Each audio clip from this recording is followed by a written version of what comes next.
Good morning. কেমন আছো সবাই? আজকে আমাদের adverb part 1 video.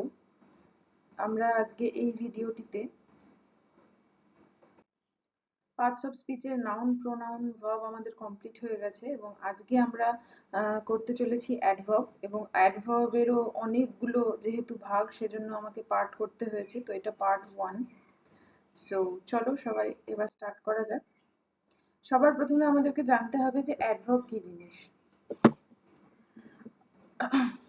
Words that modify every parts of speech excluding noun, pronoun and interjection. বলছে যে যে সমস্ত ওয়ার্ড নাউন, প্রোনাউন এবং ইন্টারজেকশনকে বাদ দিয়ে বাকি সমস্ত পার্টস অফ স্পিচকে মডিফাই করে সেগুলোই হচ্ছে অ্যাডভার্ব। ঠিক আছে? Now have a glimpse at the classifications of adverb. এবার আমরা একটু অ্যাডভার্বের যে ক্লাসিফিকেশন গুলো আছে সেগুলো একটু দেখে নেব। আচ্ছা, প্রথমত অ্যাডভার্বের চারটে ভাগ। নাম্বার 1 হচ্ছে সিম্পল অ্যাডভার্ব, নাম্বার 2 হচ্ছে ইন্ডিকেটিং অ্যাডভার্ব, নাম্বার 3 এ আছে অ্যাডভার্বস ডিনোটিং নাম্বার অ্যান্ড অ্যামাউন্ট এবং নাম্বার 4 এ আছে এমফাসাইজিং অ্যাডভার্ব। ঠিক আছে? তো আজকের এই ভিডিওটাতে আমরা শুধুমাত্র সিম্পল অ্যাডভার্ব সম্পর্কে পড়ব। ঠিক আছে? সিম্পল অ্যাডভার্বের যে ডিফারেন্স গুলো আছে, সেই ক্লাসিফিকেশনস গুলো আছে, সেইগুলো সম্পর্কে আমরা পড়ব। ঠিক আছে?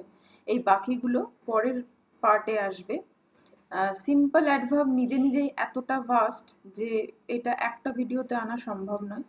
তো তোমরা পরপর সব ভিডিওগুলো দেখে নিবে, তাহলে অ্যাডভার্ব সম্পর্কে কিন্তু কনসেপ্ট পুরো ক্লিয়ার হয়ে যাবে। তো চলো আজকে হচ্ছে সিম্পল অ্যাডভার্ব সম্পর্কে আমরা ক্লিয়ার জেনে নিই যে সিম্পল অ্যাডভার্বের মধ্যে কি কি পড়ছে এবং সেগুলো কি। সিম্পল অ্যাডভার্বের 9টা টাইপ আছে টোটাল। 9টা টাইপের মধ্যে কি কি পড়ছে? Adverb of manner, adverb of time, adverb of place, adverb of reason, তারপরে হচ্ছে affirmation and negation, introductory adverb, sentence adverb, intensifier আর হচ্ছে ডাউন টোনার। ঠিক আছে? 9টা পার্ট। আজকের এই ভিডিওতে এই 9টা পার্ট সম্পর্কেই আমরা জানব। সবার প্রথমে অ্যাডভার্ব অফ ম্যানার। ম্যানার কথাটা থেকে আমরা একটু একটু বুঝতে পারি যে ম্যানার মানে কি? পদ্ধতি, কোনো একটা কিছুর প্রসেস। ঠিক আছে? তো তার মানেই বুঝতে পারছি আমরা যে কোনো একটা কাজ কিভাবে হচ্ছে, সেই প্রসেস বা পদ্ধতিকে যখন আমরা মডিফাই করছি বা পদ্ধতির কোনো বিশেষত্ব আমরা দেখাচ্ছি, তখনই সেটা অ্যাডভার্ব অফ ম্যানার হয়ে যাচ্ছে। এখানে সেটাই লেখা আছে, স্পেশালাইজেস manner of a work or how a task is being ডান।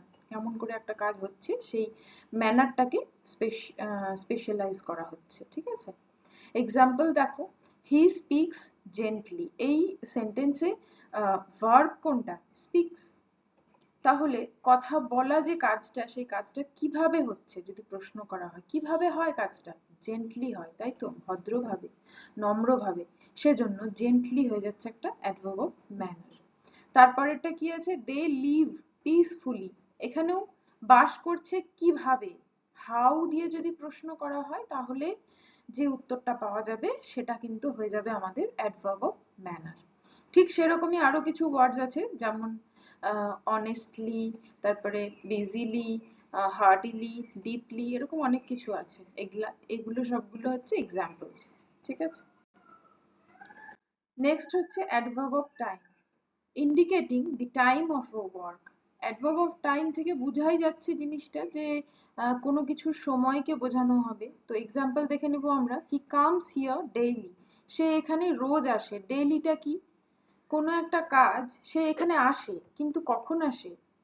যদি টাইম দিয়ে প্রশ্ন করা হয় কখন আসে, তখন আমরা সেটার উত্তর হিসেবে যেটা পাবো, ডেইলি আসে, সে রোজ আসে এখানে। তাহলে এটা হয়ে গেল অ্যাডভার্ব অফ টাইম।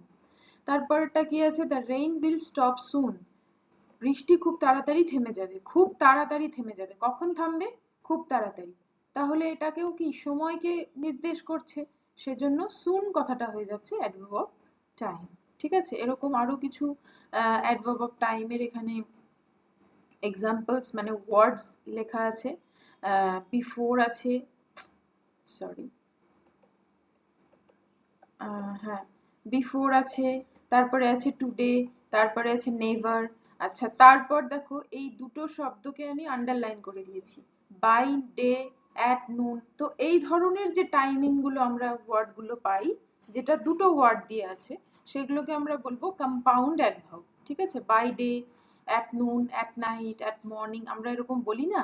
তো ওটা তার মানে কি দুটো ওয়ার্ড, সেজন্য দুটো ওয়ার্ডকে একসঙ্গে আমরা যখন অ্যাডভার্ব অফ টাইম হিসেবে কাজ করব, তখন সেটাকে আমরা নাম দিব কম্পাউন্ড অ্যাডভার্ব। ঠিক আছে, ওকে। তারপরে হচ্ছে adverb of place. Adverb of প্লেসে কি বলছে? Shows where of work is being done. Where, দেখো প্রত্যেকটা নাম যেটা আছে, অ্যাডভার্বের যে নামটা আছে সেই মতো করেই কিন্তু অ্যাডভার্বের ডেফিনেশনটাও আছে, তাই না? তো এইগুলো মনে রাখা খুবই ইজি। অ্যাডভার্ব অফ প্লেস মানে কি? জায়গা। তার মানে কি কোনো একটা কাজ কোথায় হচ্ছে সেটা যখন আমরা বোঝাই, তখন আমরা সেটাকে বলবো অ্যাডভার্ব অফ প্লেস। ঠিক আছে, দেখো কি লেখা আছে, এক্সাম্পল দেখলে আরো বেশি ক্লিয়ার হয়ে যাবে। The army is moving backwards. আর্মিরা কি করছে? পিছিয়ে যাচ্ছে। তার মানে কি? পেছনের দিকে, ব্যাকওয়ার্ডস একটা স্থান বোঝাচ্ছে, যে কোন দিকে যাচ্ছে ওরা, পেছনের দিকে যাচ্ছে। রাজাত লুকড আপ, সে ওপরের দিকে তাকালো। কোন দিকে তাকালো? কোন একটা জায়গা, স্থান বোঝাচ্ছে যে ওপরে তাকালো সে, তাই তো? সেজন্য এগুলোকে আমরা বলবো অ্যাডভার্ব অফ প্লেস। আরো কিছু ওয়ার্ডস আছে, ডাউন, এভরিওয়্যার, উইদিন, আরো অনেক ওয়ার্ড হয়, আমি কিছু কিছু করে এক্সাম্পলস দিয়েছি তোমাদের বোঝার সুবিধার জন্য। ওকে, অ্যাডভার্ব অফ রিজন। রিজন মানেও আমরা বুঝে যাচ্ছি যে কারণ বোঝাবে। To show a sorry, to show a reason or purpose of a work, মানে কি কোনো একটা কাজের উদ্দেশ্য বা কারণ বোঝাবে, যে এই কাজটা হচ্ছে কেন হচ্ছে, এই জন্য এটা হচ্ছে। ঠিক আছে, কোনো কিছুর উদ্দেশ্য বা কারণ, দুটো ওয়ার্ড মনে রাখবে, পারপাস আর রিজন, তাহলেই সেটা হয়ে যাবে কিন্তু অ্যাডভার্ব অফ রিজন। এক্সাম্পলস দেখবো আমরা। হি দেয়ারফর লেফট দ্য জব। এখানে দেয়ারফরটাকে আন্ডারলাইন করা হয়েছে, কারণ হচ্ছে এইটা অ্যাডভার্ব অফ রিজন। কেন? কারণ যদি এই শব্দটাকে আমরা উঠিয়ে দিই, এরকম ভাবো যে এই শব্দটা নেই এই সেন্টেন্সে, তাহলে কি লেখা আছে? হি লেফট দ্য জব, সে চাকরিটা ছেড়ে দিল। এখানে কিন্তু কোনো রকম অ্যাডভার্ব নেই, আছে কি? কথাটা একটা সিম্পল কথা হয়ে যাচ্ছে, সে চাকরিটা ছেড়ে দিল। কিন্তু যখনই আমরা দেয়ারফর যুক্ত করে দেবো ওই সেন্টেন্সে, তখনই কিন্তু একটা স্পেশালাইজেশন চলে আসছে সেন্টেন্সে, ওই জন্য সে চাকরিটা ছাড়লো। ওই জন্য, ওই জন্য কি কোনো একটা নিশ্চয়ই কারণকে বোঝানো হচ্ছে, তাই না? সেজন্য সে চাকরিটা ছেড়ে দিল। ঠিক আছে, সেজন্য তার মানে কি কারণ বোঝাচ্ছে, তখনই কিন্তু দেয়ারফর হয়ে যাচ্ছে একটা অ্যাডভার্ব অফ রিজন। তারপরেরটা দেখো, that's why he rebuked the girl. এখানেও সেম, এখানেও কারণ বোঝাচ্ছে, সেজন্য কিন্তু অ্যাডভার্ব অফ রিজন বলছি আমরা। আরো কিছু ওয়ার্ডস আছে, সেটা হচ্ছে hence, so, so that, that's why, etcetera. Next, adverb of affirmation or negation. ঠিক আছে, এখানে কি বলছে? যে কোনো হ্যাঁ বাচক, মানে হ্যাঁ বাচক বা না বাচক কোনো শব্দ, বাক্যকে যখন আমরা জোর প্রকাশ করছি বা বিশেষত্ব দান করছি, তখন সেটা হয়ে যাচ্ছে adverb of negation or affirmation. কি লেখা আছে? Modifies the affirmation or negation in a sentence. ওই একটাই কথা যেটা আমি এক্ষুনি বললাম। এক্সাম্পল দেখে নিব। Undoubtedly he is a good teacher. নিঃসন্দেহজনকভাবে, আনডাউটেডলি মানে কি? নিঃসন্দেহে সে একজন খুব ভালো শিক্ষক। তাহলে এই সেন্টেন্সটাতে কি করো তোমরা? আনডাউটেডলিটাকে বাদ দিয়ে দাও। তাহলে কি লেখা আছে? হি ইজ আ গুড টিচার। এটা একটা সাধারণ বাক্য হয়ে গেল, একটা ইনফরমেশনাল বাক্য হয়ে গেল, নর্মাল একটা sentence, he is a good teacher. কিন্তু যখনই এর মধ্যে আনডাউটেডলি লাগিয়ে দিলাম, তখনই কিন্তু সেন্টেন্সের একটা বিশেষত্ব দান হয়ে গেল সেন্টেন্সে, যে যে কথাটা বা যে বক্তব্যটাই সেন্টেন্সে বলা হচ্ছে, সেটার মধ্যে একটা জোর প্রকাশ আসছে যে সে একজন গুড টিচার, অবশ্যই সে একজন গুড টিচার। মানে হ্যাঁ, হ্যাঁ বাচক তো আছেই সেন্টেন্সটা, কিন্তু হ্যাঁ বাচককেও আরো জোর প্রকাশ করা হচ্ছে যে হ্যাঁ অবশ্যই সে একজন গুড টিচার। তারপরেরটা দেখো, I will surely call you. I will surely, শিওরলিটা কি? এটা একটা অ্যাডভার্ব। কেন অ্যাডভার্ব? কারণ আই উইল কল ইউ, আমি তোমাকে ফোন করব। ঠিক আছে, এটা একটা নর্মাল সেন্টেন্স, কিন্তু আমি তোমাকে অবশ্যই ফোন করব। সেন্টেন্সের মধ্যে একটা জোর প্রকাশ হচ্ছে যে হ্যাঁ আমি 100% তোমাকে ফোনটা করব, সেজন্য হ্যাঁ বাচকের মধ্যে আমরা একটা জোর পাচ্ছি, সেজন্য এটাকে বলবো আচ্ছা এই দুটো যে এক্সাম্পল আছে দুটোই কিন্তু অ্যাডভার্ব অফ অ্যাফার্মেশন আছে, নেগেশনের এক্সাম্পল দেয়া হয়নি। আহ যে কোনো কিছুই হয়ে যেতে পারে, উল্টো এটার অপোজিট করে দিলেই হয়ে যাবে। আমি চেষ্টা করব তোমাদেরকে শর্টসে একটা অ্যাডভার্ব অফ অ্যাফার্মেশন আর নেগেশন দুটোর ডিফারেন্স বুঝিয়ে একটা শর্টস তোমাদের জন্য আমি ছাড়বো, সেখানে আমি নেগেশনের কিন্তু এক্সাম্পলস দিয়ে দেবো এবং পার্থক্যটা বুঝিয়ে দেবো। ওকে, পরেরটা কি আছে, ইন্ট্রোডাক্টরি অ্যাডভার্ব। ইন্ট্রোডাক্টরি অ্যাডভার্ব মানে ইন্ট্রোডাক্টরি মানে কথাটা থেকে বোঝা যাচ্ছে যে স্টার্টিং হবে বা কোনো কিছুর ইন্ট্রোডাকশন হবে, ইন্ট্রোডিউস করা হবে কোনো কিছুকে, তাই তো? চলো আগে দেখে নিই ডেফিনেশনটা। To introduce a sentence stands just at the beginning of a sentence. তার মানে কি বলছে, একটা সেন্টেন্সকে শুরু করতে গেলে তার মানে এই ইন্ট্রোডাক্টরি অ্যাডভার্ব কি করছে, পুরো সেন্টেন্সটাকে ইন্ট্রোডিউস করে, তাই তো? পুরো যে সেন্টেন্সটা আছে সেই সেন্টেন্সটাকে ইন্ট্রোডিউস করে এই অ্যাডভার্বটা, সেজন্য সে কি করে, এই অ্যাডভার্বটা সবার প্রথমে বসে, সেন্টেন্সের প্রথমেই বসে বাকি সেন্টেন্সটাকে ইন্ট্রোডিউস করে, মডিফাই করে না, কিন্তু ভালো করে শুনবে, মডিফাই করে না, ইন্ট্রোডিউস করে। ওকে, ক্লিয়ার এভরিওয়ান? চলো, আচ্ছা ইন্ট্রোডাক্টরি অ্যাডভার্বের ক্ষেত্রে হেয়ার অ্যান্ড দেয়ার, এই দুটো হচ্ছে ইন্ট্রোডাক্টরি অ্যাডভার্ব, হেয়ার অ্যান্ড দেয়ার, এগুলোর আমরা ইউজ এবার একটু ভালো করে দেখব। এখানে কি লেখা আছে ভালো করে দেখো তোমরা, to start with an introductory adverb finite verb tax place always before the subject in a sentence. এটা কিন্তু খুব ভালো এবং ইম্পর্টেন্ট একটা টিপস। সেটা হচ্ছে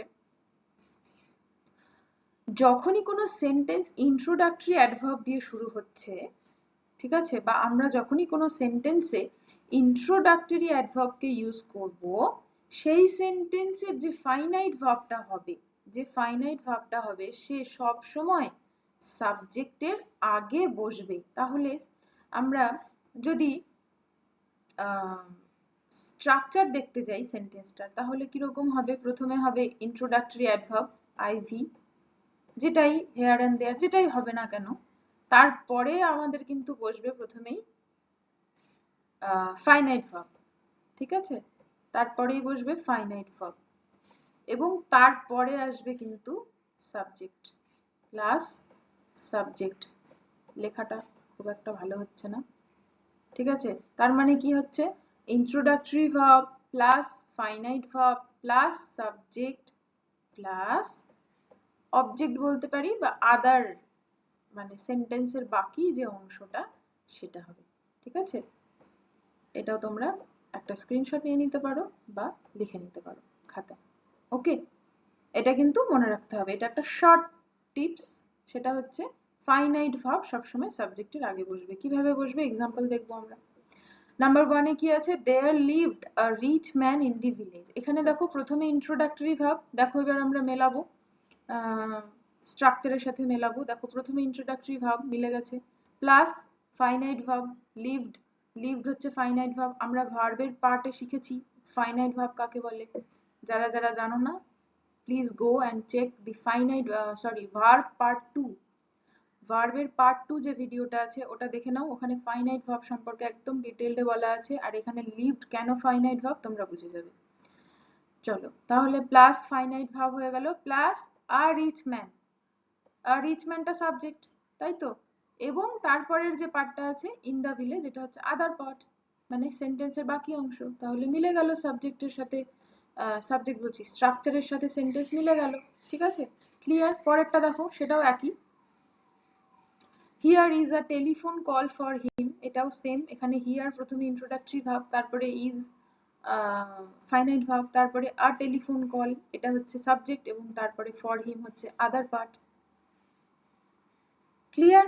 চলো নেক্সট, সেন্টেন্স অ্যাডভার্ব। আচ্ছা সেন্টেন্স অ্যাডভার্ব কি, সেন্টেন্স অ্যাডভার্ব বলছে stands just at the beginning of a sentence and modifies the nature or the gist of the sentence। কি বলছে ভালো করে তোমরা মন দিয়ে শোনো কথাটা, আমরা ইন্ট্রোডাক্টরি অ্যাডভার্বেও পড়েছি যে অ্যাডভার্বটা সেন্টেন্সের শুরুতেই বসবে, এবং সেন্টেন্স অ্যাডভার্বেও আমরা এটাই পড়ছি, এটাই লেখা আছে যে stands just at the beginning of a sentence. এখানেও বলছে সেন্টেন্সের শুরুতেই বসবে, তাহলে ওটাও সেন্টেন্সের শুরুতে বসবে, এটাও সেন্টেন্সের শুরুতে বসবে, তাহলে আমরা কি করে চিনবো যে কোনটা ইন্ট্রোডাক্টরি আর কোনটা সেন্টেন্স অ্যাডভার্ব? আমি বলছি কিভাবে চিনবে। ইন্ট্রোডাক্টরি অ্যাডভার্বের কোনো কাজ নেই, সে শুধু প্রথমে বসে সেন্টেন্সটাকে ইন্ট্রোডিউস করবে, কিন্তু সেন্টেন্স অ্যাডভার্ব সেন্টেন্সের শুরুতে বসে সেন্টেন্সের জোর বাড়াবে বা সেন্টেন্সকে মডিফাই করবে। এই যে লেখা আছে, modifies the nature or the gist of the sentence, সেন্টেন্সের প্রকৃতি এবং জিস্ট, সেন্টেন্সের যে বক্তব্য, মূল বক্তব্য, সেটাকে কিন্তু মডিফাই করবে। ঠিক আছে, তাহলে দুটোর মধ্যে কিন্তু পার্থক্যটা আমি ক্লিয়ার করে দিলাম, নিশ্চয়ই তোমাদের কোনো ডাউট হবে না নেক্সট টাইম থেকে।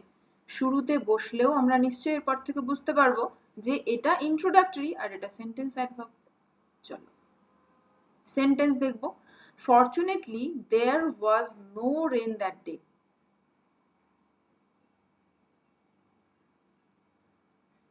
বুঝতে পেরে গেছো নিশ্চয়ই সবাই। ফরচুনেটলিটা কি? ফরচুনেটলিটা হচ্ছে সেন্টেন্স অ্যাডভার্ব, তাই তো? তাহলে দেয়ার ওয়াজ, আচ্ছা এই অ্যাডভার্বটাকে বাদ দিয়ে দাও, সেন্টেন্স থেকে বাদ দিয়ে দাও। এবার দেখো, there was no rain that day, সেদিন কোনো বৃষ্টি হয়েছিল না। এটা একটা স্বাভাবিক সেন্টেন্স হয়ে গেল, এটাও কিন্তু একটা অর্থপূর্ণ সেন্টেন্স। কিন্তু যখনই আমরা প্রথমে ফরচুনেটলি বসিয়ে দিচ্ছি, তখনই সেই সেন্টেন্সের প্রকৃতি বা অর্থের একটা মডিফিকেশন হয়ে যাচ্ছে, যে সৌভাগ্যবশত সেদিন কিন্তু বৃষ্টি হয়নি। তার মানে কি, ওই যে পুরো সেন্টেন্সের যে অর্থটা, সেই অর্থটাকে আমরা কিন্তু আরেকটু ইম্প্রোভাইজ করছি, মানে আমরা আরেকটু মডিফাই করে দিচ্ছি। সেজন্য ফরচুনেটলি হয়ে গেল সেন্টেন্স অ্যাডভার্ব এবং সবার প্রথমেও বসেছে।